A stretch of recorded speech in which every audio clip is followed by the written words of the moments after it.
I thought that, my purpose in life was to do something big, becoming someone, a lawyer, a doctor, etc. And once I was able to connect to my soul and to really, really listen, it was like, oh, okay, well, maybe this is my life's purpose, just to be here and to love people. Bienvenidos a Una Mirada Distinta, el podcast que desafía tu manera de ver las cosas. Yo soy Gonzalo Córdova. Y yo soy Jonathan Balderas. Gracias por ser parte de nuestra audiencia. Y escucharnos como cada viernes.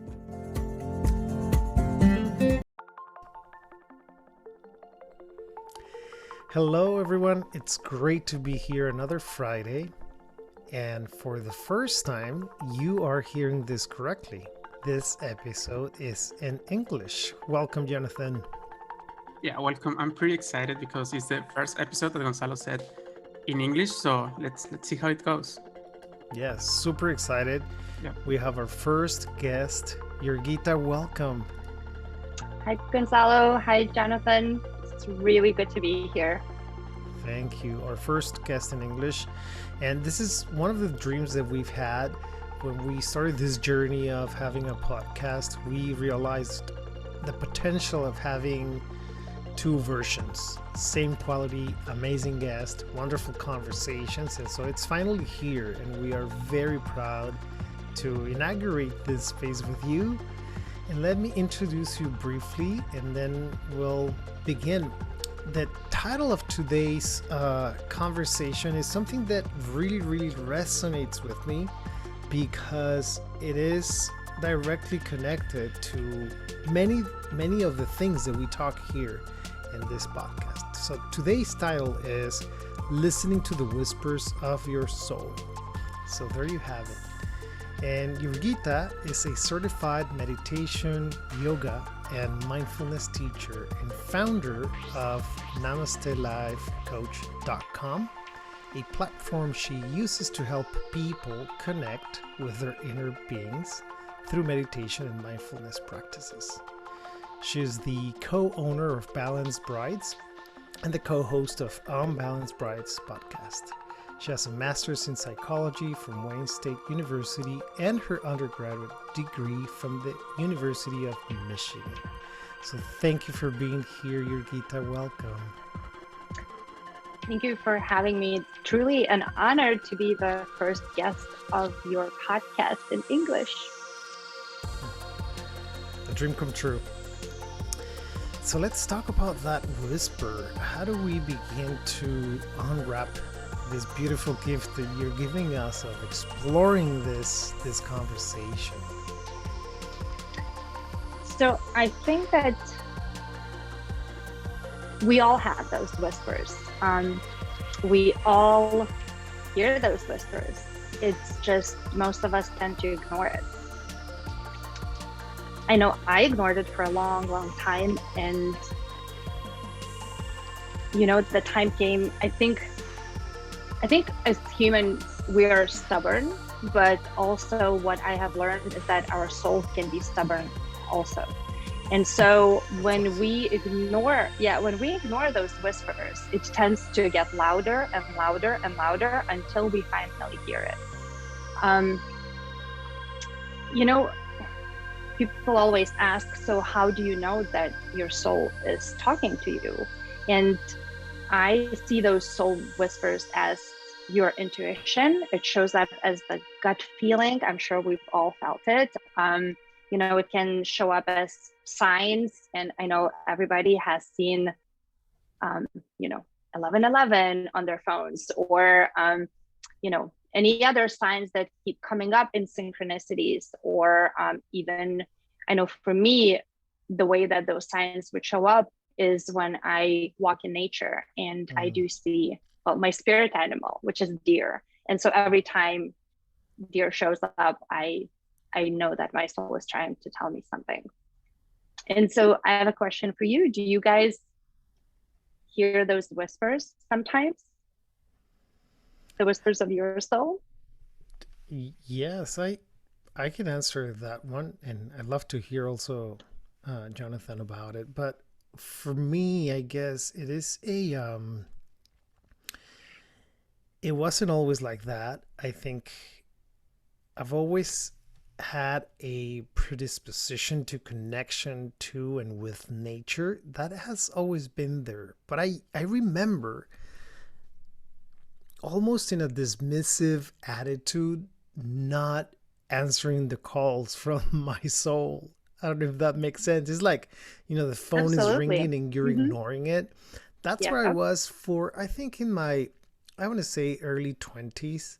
The messages were so strong and I was very dismissive of those messages. And so that created a lot of pain. And then many things happened that shifted that perspective. And I could proudly say that today I, and I said this before, I follow my intuition only 100% of the time because I do get very good signal. I think now I receive all the bars. The map is right there, and it's a wonderful thing. But it wasn't always like that, and so I recognize that it also not everyone is open to it. So it'll be really interesting to explore that with you. That how do we find that fine tuning of being open to take the call, answer, and then like almost develop a, I don't know if it's a technique or the openness to stay with it. So that's my answer. So yeah, and I want to hear from Jonathan too, and then we can continue and answer your question, Gonzalo. Yes, I guess that my answer is like pretty similar to Gonzalo. So for me, before was like I I never listened to those whispers, but now I'm trying to listen like more to those whispers now, because sometimes those whispers are something like uh, we don't want to hear, right? Like something that we don't want to hear, like. So for me, it was like you use a word like it's stubborn. I guess that I was like that before. I mean, I'm still kind of like that now, but like I'm trying to listen to more because I realize that my life gets easier if I listen to those whispers than if I like just look around and then come back, right? So absolutely, I really, really liked what you said, because the reason that we tend to ignore those whispers is, I feel like, because of our conditioning, and there's the fear that if we listen, then we might not be accepted by others. Or maybe the simplest reason is because there's going to be change, right? Because when we listen to those whispers and answer our soul's call, then that means that some type of change is coming, and change is always scary, at least, well, for me. And when we finally answer that call, it can be very confusing, because we start to question everything that we have known up to that point, right? We start to question our beliefs. We start to question the way that we have lived, because I feel, at least for me, I question my thoughts, I question my conditioning, I question my beliefs, and honestly, just everything that I have experienced up to that point. And I feel that the reason that I feel like my soul had to scream at me until I finally said, Mm. okay, fine, I hear you. Mm. And my wish is that people don't wait that long. Just try to, you hear it, listen, answer that call, because those are like little nudges that I'm sure we all feel those. And like you said, Jonathan and you, Gonzalo, like at the beginning, you try to ignore it. But I think the longer you ignore it,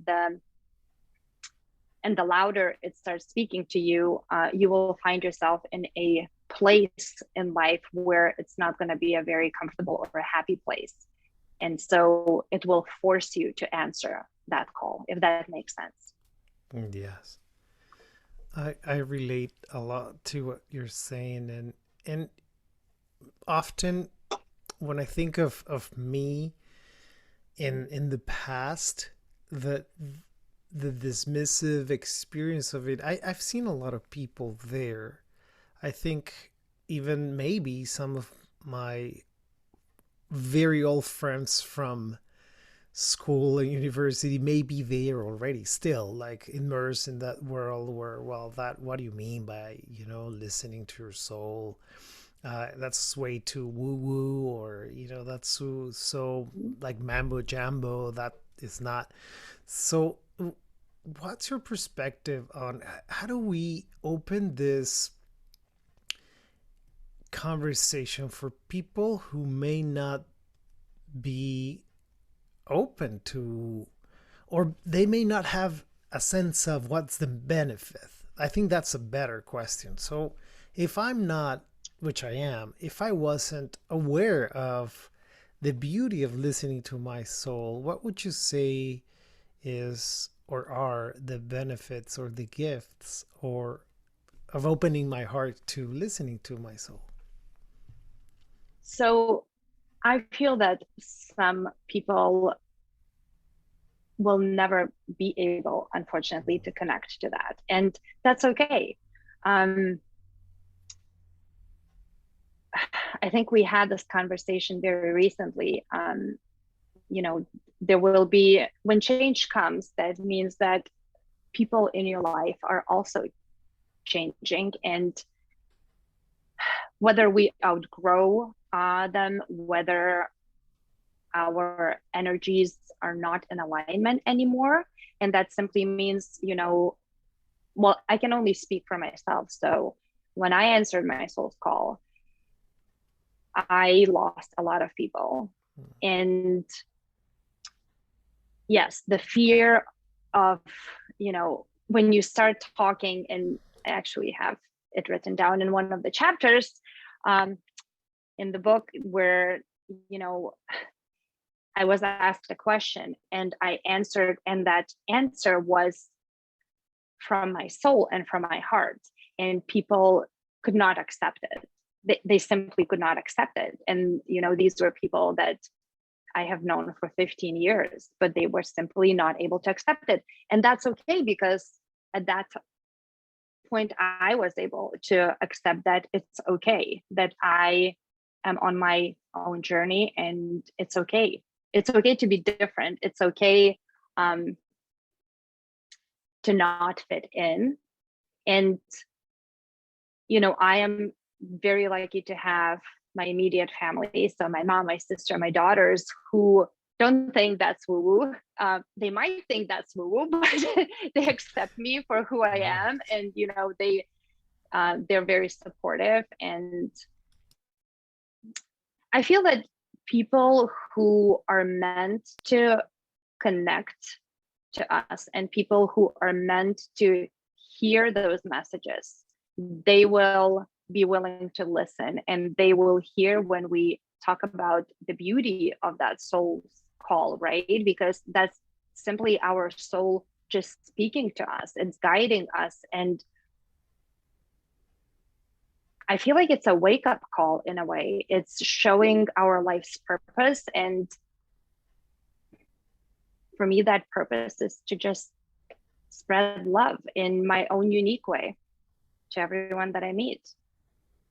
Yes. If that makes sense. So I don't know if you can force anybody to believe,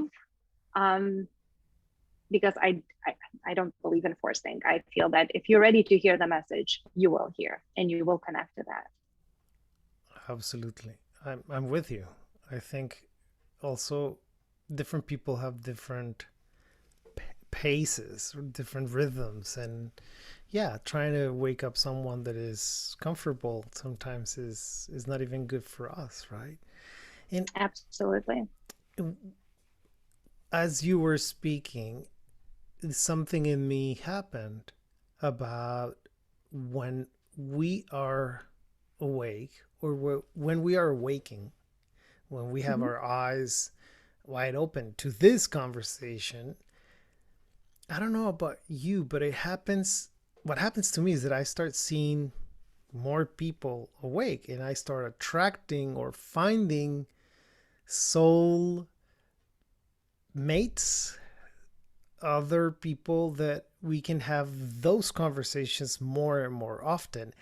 And I see this like a wave that is happening even more in the last, I want to say 5 years. It feels like there's like an acceleration of more and more openness. I'm wondering if what you've experienced in that regard.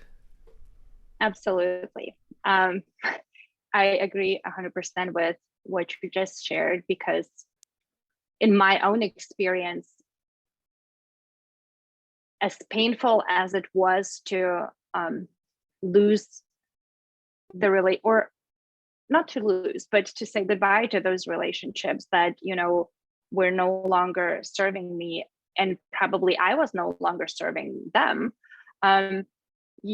People started showing up, people on the same energy level, on the same vibrational level, people on the same consciousness level. And it's a very exciting journey because, well, for me, I love hearing people's stories. I love learning. I love connecting with people. I want to get to know you. And I feel like for the past, since February, it has been extremely, like you said, accelerated, and it's just going at a light speed. It's happening very fast, and people are showing up, and there's a lot of awakened people. I don't know if I can say that. I don't know if that's the correct term, but people who are getting in touch with their inner beings, and who are connecting with their higher selves. And if I went out there and talked to some people and said, well, hi, I just listened to my soul, and my soul whispered this, and I'm now connected to my higher self, I don't think some of them would understand. But I think especially Clubhouse, and I don't know, are we allowed to talk about Clubhouse here? Yeah, of course, absolutely. Yeah, I feel that Clubhouse has brought a lot of us together, and we are finding our, I call it Clubhouse soul family. We're finding like-minded people.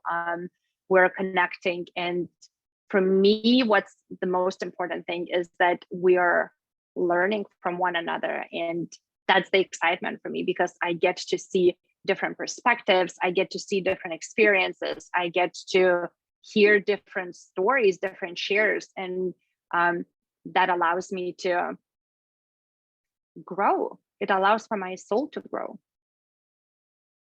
Yeah.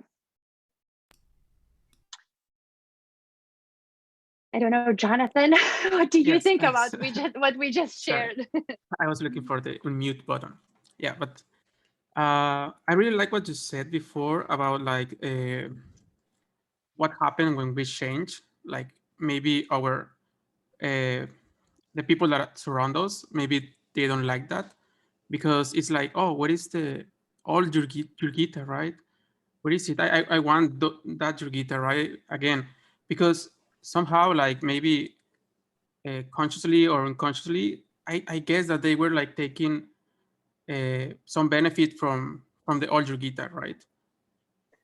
I mean, that's my belief. And sometimes this happen like in couples.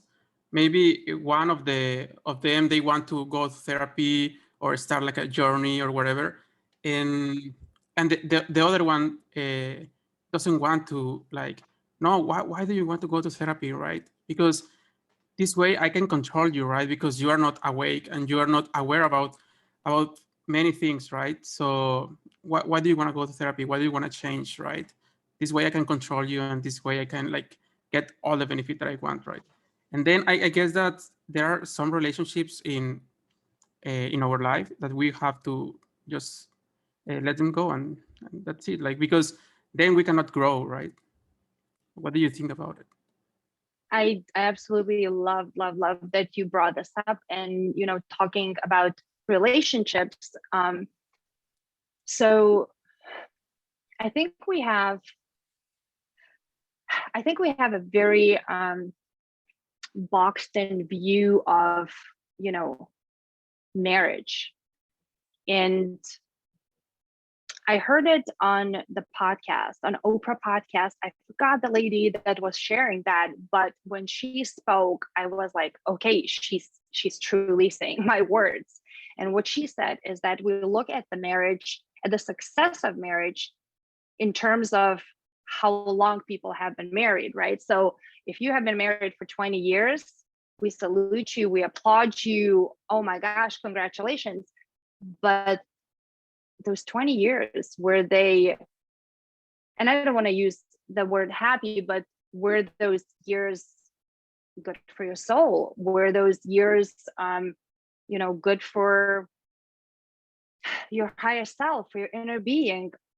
And it's for both people, because I feel that, well, and I don't want to be I don't want to say something to trigger anyone, but I feel that a lot of relationships are, we stay in marriages because of the kids or for other reasons, and mostly too for the societal expectation for us to stay married.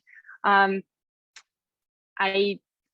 feel that when two people agree that it is no longer serving them, that they're not growing, then I don't know, just my thoughts, but I feel that we shouldn't look at marriage or at the success of marriage in terms of years, but rather of how good is it for our soul, for both partners. Yeah, so those are my thoughts. I love that perspective. I think it's a great question to ask. How do we measure success in a relationship? Is the length of time the bar, or the A plus, or the quality instead of the quantity? I think that's a wonderful question to ask. And you brought up a really important point, that in any relationship, it's not only me, the one trying to develop and transform and create those things, but also the other person and the kids or the other relatives and so forth. And so it's an interesting dynamic. It's a system. It's I see it that way. It's very systemic, right? Yes. How we get ourselves entangled in that. And so it's a great reflection. I think I love it that people can now ponder on, okay, wait a second. Let's just pose the question, right? Is it about years and years, or is it about quality? And maybe your soul is screaming, okay, this is it, right? But society and the structure tells you to continue or not. I think it's a great thing to ponder. In this, one of the things that we say often, Jurgita, in this podcast is that rather than offering the truth, we offer perspectives, different perspectives for people to choose. And in no way, shape, or form we're suggesting people to follow our advice, but rather just absolutely listen, contrast and compare, mix and match, whatever works for you. I think that's the most important thing. But in a very responsible way, we want to have this conversation as adults to explore possibilities, because that's what makes life really interesting, right? To exchange perspectives and see, oh, wow, this is how she sees it. And now that opened a door for me of understanding. And so that's the beauty of it. So thank you for creating that space for us. What else? Yes, and thank you for being so welcoming. And I absolutely agree with you, Gonzalo. And you know that when we have those conversations on Clubhouse, we we have those conversations with respect and compassion and no judgment. So yes, we all have different thoughts and different experiences and different perspectives, and that's the beauty of us sharing all that information with one another. So I feel that what helped me, going back to the whispers, what helped me to answer that call and to hear those whispers, and what I use now on a daily basis to connect and to be able to hear the whispers, is I do it through meditation. And I always say that meditation was like a saving grace for me. It allowed me to sit in the stillness and to just be with myself, which, trust me, is not easy, right? To just sit with yourself and to connect to your soul, to connect to your heart, to hear what your soul is trying to say, and to separate that from the ego and the mind. I think that is at the beginning the most difficult part. Well, at least for me, where, you know, the ego and the mind want to step in and to kind of get in a way of us connecting to that soul and to hear what our soul needs to tell us and how to guide us. Yeah. Tell us about your meditation. What type of meditation do you practice? So I practice different types of meditations. I practice Vipassana, so sitting in silence, and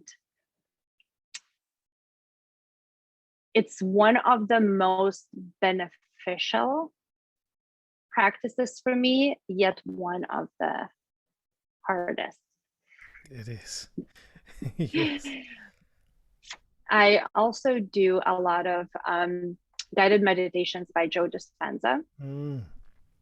I do enjoy Joe Dispenza's meditations. I also do breath work,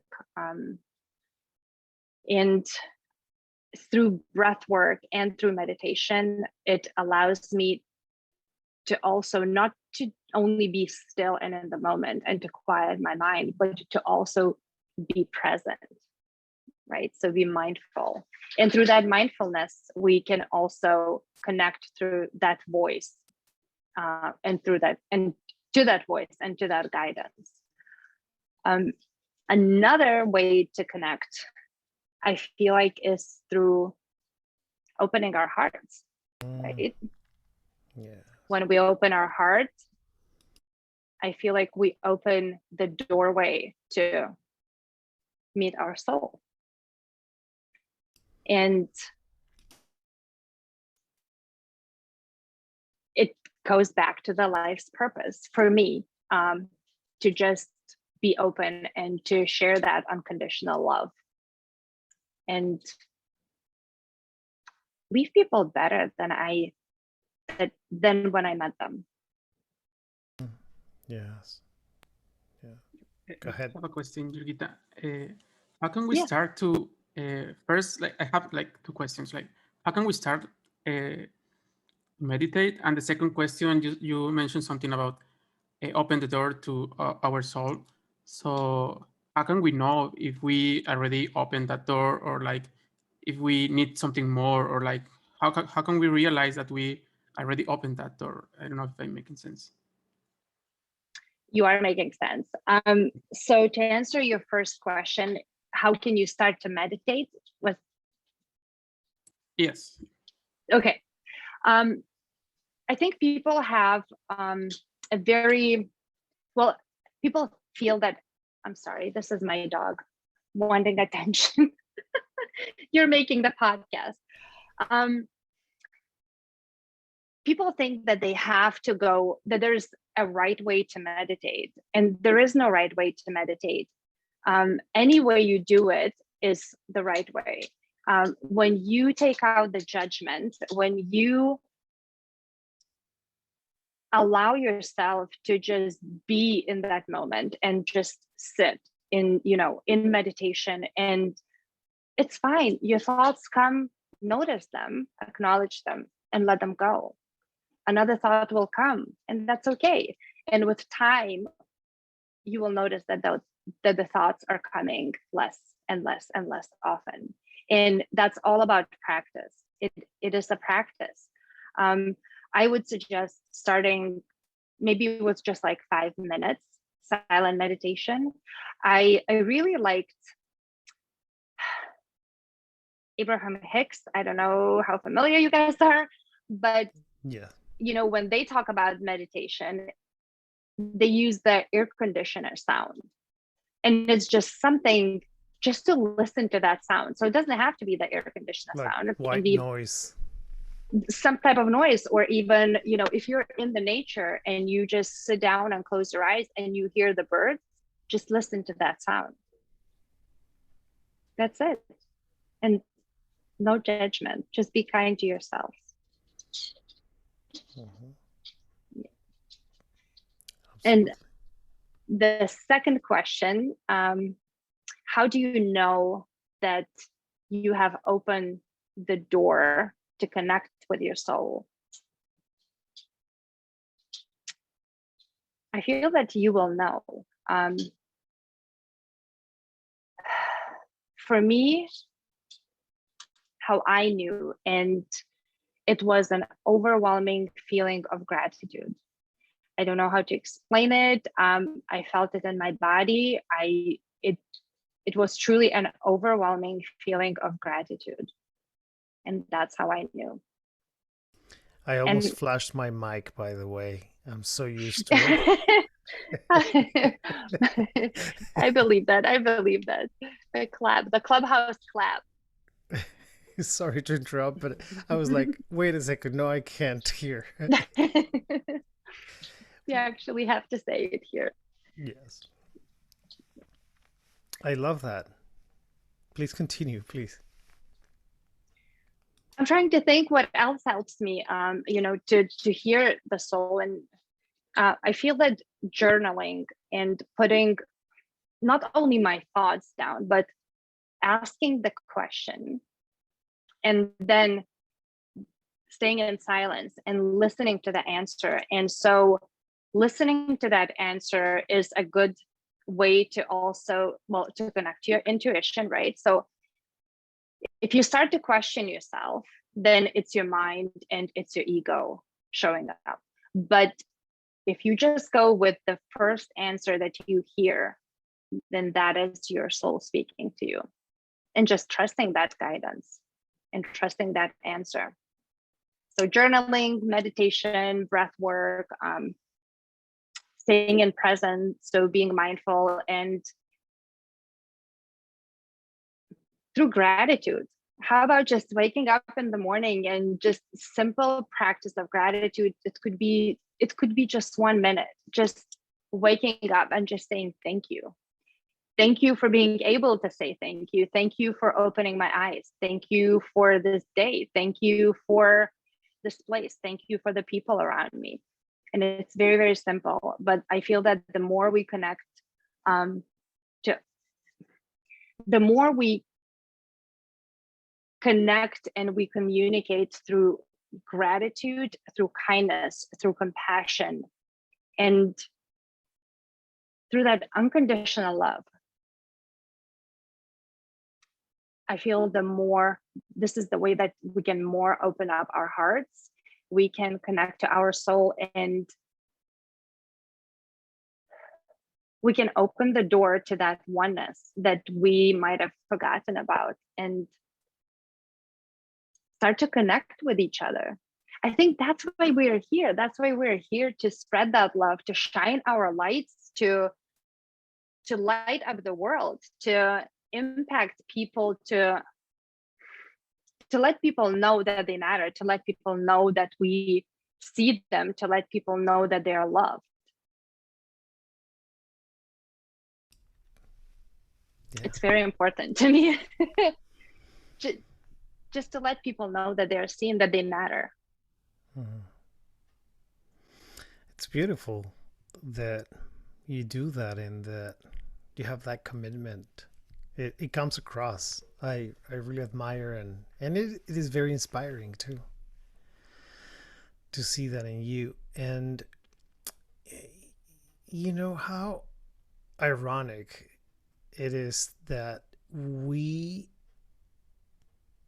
come into this world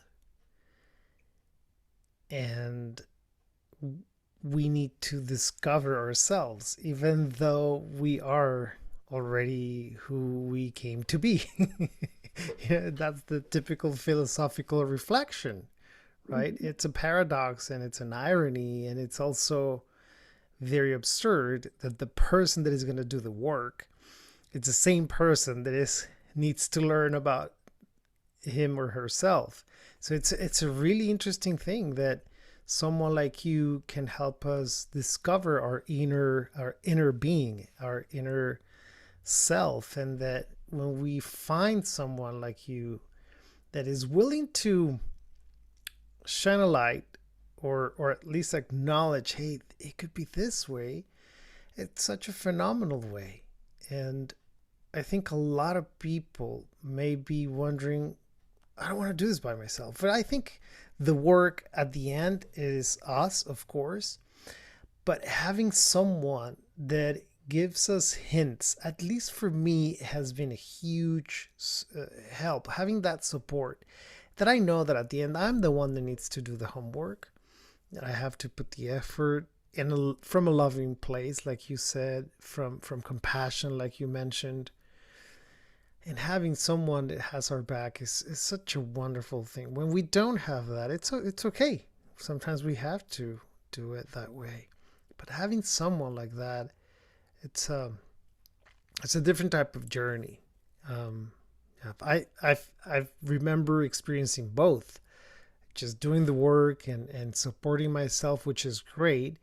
And at some point in my life, having someone there for, or many people at different moments, these angels that show up in our lives and support us in that journey, is such a wonderful thing. And if we want to go deeper, one of the things that I've, at least for me, make a lot of sense is that we travel in gangs, you know, in the best sense of the word, of course, and groups, and that we support each other. And that's why the three of us are here having this conversation, because in a way we knew that it was important for the universe to hear our voices and our connection, and leave a legacy that it's going to be out there forever and ever in the digital world, our voices dancing in this conversation. So that excites me deeply, just like it excites you. I think I also want to add that we think that our purpose, when we're looking for our life's purpose, is something that maybe society expects us to do, right? So to be a doctor, or to save lives, you know, to be a lawyer. And this is what I always thought. And even though I've always felt this love and connection with other people, like it's very easy to connect. And I think the best way that I can describe is that I just want to come and hug and embrace you and just show you how important you are and how you matter. And until I was able to answer my soul's call, I thought that, you know, my purpose in life was to do something big, meaning becoming someone, a lawyer, a doctor, etc. And once I was able to connect to my soul and to really, really listen, it was like, oh, okay, well, maybe this is my life's purpose, just to be here and to love people and to not minimize that. And I feel that a lot of people do that. A lot of people minimize that. And hopefully, more and more people will get in tune with their hearts and will get in tune with their soul whispers and will start to awaken and to just connect with that love.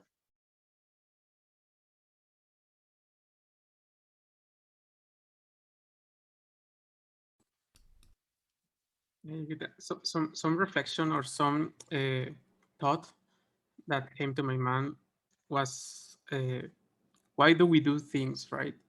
Because I think that sometimes we forget, like, why do we do things, right? Why we stay like in a marriage that we don't want, or why we are studying like something that we don't like. And sometimes it's because the society, or because our parents, or whatever. So it's important, like Jurgita said, like to stop and think about that, and stop and think, like, why do we do things, right? Or what are you thinking? So I feel that there's a lot of shame and guilt that comes up with it. I've done both. I've stayed in a marriage, and I studied something that was not aligned with my soul at all. And I think it's the conditioning. I think it's the way that we are being brought up in our societies, in our cultures. There's an expectation. And so the expectation is, well, you go to school, you get married, you get a job, you raise your kids, and like it's all very linear. Like what you have to do in order to live that life. And if for whatever reason I'm looking for the word, but if for whatever reason you go either up or down instead of that linear path, then it's either you are betraying your family. There's just a lot of shame and a lot of guilt that comes up with it. So I feel that it's very scary. And I know for me, it was terrifying, but when my soul was screaming, I could not ignore it anymore. And I'm on a different path now that I feel absolutely aligned, or aligns with my soul. Yeah. But to answer your question, Jonathan, I feel that it's the fear comes in, the fear of not fitting in, the fear of hurting people. Absolutely. And the fear of bringing that shame and guilt, feeling guilty. Yeah. Wow, I'm loving this conversation. And one of the things that I have very in the forefront is how beautiful is something that you said a few moments ago about being aligned with your soul. And that's the result of a lot of courage, and I imagine challenges, bittersweet, right? And so I'm so excited that we have the capacity to arrive, to land in that place. And it's so wonderful to see how when you speak about that, you shine and you smile and you're proud, and it's just wonderful. It's very inspiring, by the way, very inspiring to have a conversation with someone that has gone through challenges in life and been able to know that we're going to continue finding challenges. That's not going to change. But that's true. Right. But our attitude towards things will. And I think it's such a beautiful thing that we get to witness that. A few moments ago, you were talking about the different ways in which you meditate and practice. And in a moment, we're going to ask you to, if it's okay with you, if you could help our audience with some practices they can start if they are not familiar with meditation, or if they're started but want to develop this further. I'd love for you to suggest a few ideas, if that's okay with you. And when you were mentioning that, you made me remember a book that is one of my favorite books about meditation and all that world. It's a book by, I know I'm not gonna say his name right. Thich Nhat Hanh, I believe. Yeah, I Yes. can't say it. Shinachan? I don't know. Thich I Nhat can't say it Hanh. either. And the book is Savor. I don't know if you've heard about it. I haven't read the book. I have Yes, to be honest. it's a wonderful read because he goes really deep into how our relationship to food, it's another outlet for being mindful. And so there's an exercise that he does with an apple. And so I dared to do this exercise once with an audience, and it was such an amazing experience. This is many years ago, pre-COVID world. We passed small apples to all the audience, and the idea was to connect mindfully every single bite with that apple. You know how difficult it is to do that?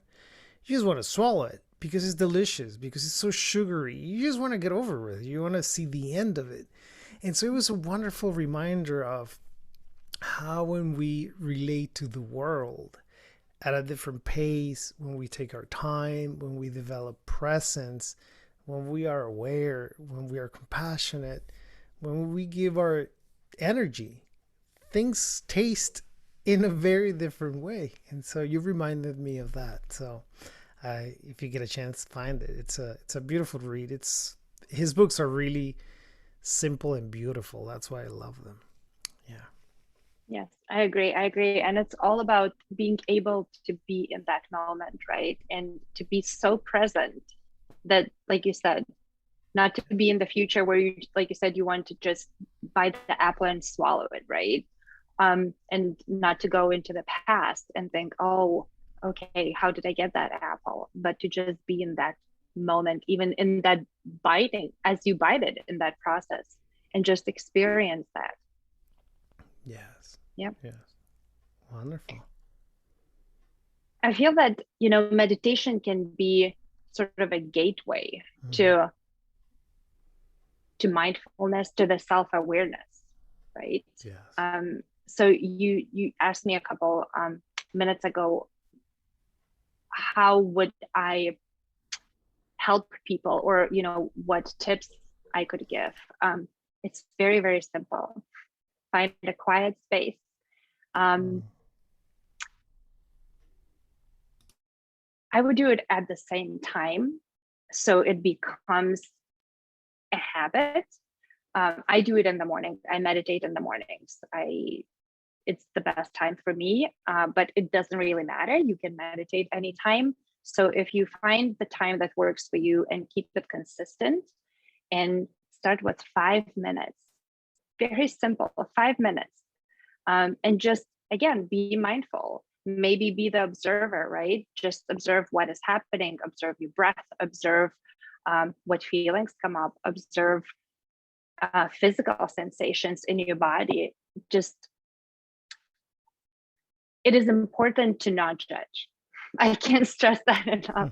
It's just being kind to yourself and being in that present moment and being mindful. And if it's for 5 minutes, trust me, those 5 minutes are going to be enough.